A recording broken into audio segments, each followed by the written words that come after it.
Salut tout le monde, c'est E-Tech et aujourd'hui on se retrouve dans une nouvelle vidéo dans laquelle je vais vous faire la présentation de mon iPhone.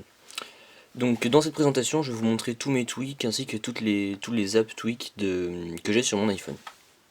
Donc pour commencer on a Activator. Donc Activator c'est un tweak de base et en fait je m'en sers surtout pour les petits gestes simples, par exemple quand j'utilise mon iPhone avec la main gauche et que je veux éteindre mon téléphone, et ben je fais juste un double tap ici et ça l'éteint. Donc il y a des gestes voilà, comme ça qui sont très pratiques, surtout quand on utilise son iPhone seulement qu'à une main. Ensuite, comme deuxième tweak, j'ai CC Settings.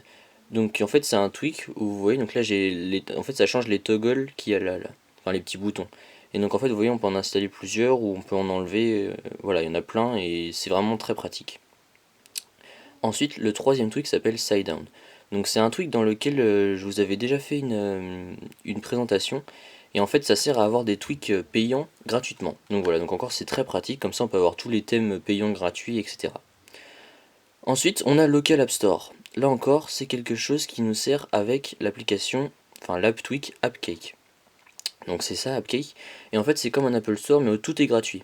Et Local App Store sert à pouvoir installer après les jeux qu'on installe via cette application là sur notre iPhone. Donc là vous voyez tout est gratuit, tout ça c'est vraiment très pratique.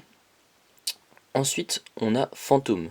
Donc Phantom, je pense que là aussi vous le connaissez, en fait c'est Phantom for Snapchat et en fait on a beaucoup plus de choses sur Snapchat. Par exemple, on a plus de temps, on peut voir les snaps à l'infini, on peut les sauvegarder sans que personne le voit, etc. Donc encore là c'est très pratique.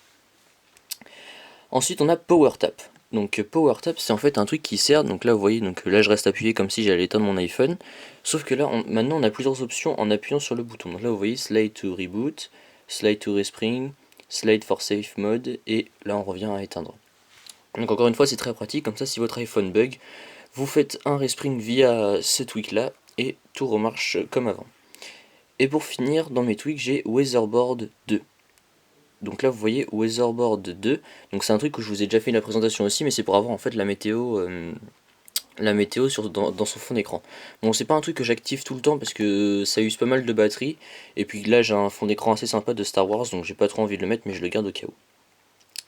Ensuite dans les applications on a Moviebox. Donc Moviebox c'est aussi une application dans laquelle j'ai déjà fait une vidéo, et en fait c'est une application où on peut avoir tous les films qu'on veut. Tous les films qu'on veut sur son iPhone. Donc en fait on peut soit les regarder, par exemple on va regarder ça, soit on fait download, soit on fait watch now. Donc watch now ça va faire en fait on va le streamer, et download on va le télécharger. Voilà. Et en plus c'est en anglais, donc comme ça peut parfaire votre anglais. Donc Sidedown je vous ai déjà montré, AppCake et Activator aussi, et maintenant iFile. Donc iFile, pardon, je pense que c'est un truc que vous connaissez aussi tous. C'est en fait, on rentre un peu dans l'iPhone. Donc là vous voyez on a tous les fichiers qu'il y a dans l'iPhone, etc. Donc c'est très bien, par exemple si on veut installer des thèmes via internet, on passe par iFile et comme ça après on a les thèmes. Donc c'est très pratique, mais il faut faire gaffe à pas supprimer ou installer n'importe quoi, parce que sinon c'est vrai que ça peut mettre en l'air votre iPhone assez facilement.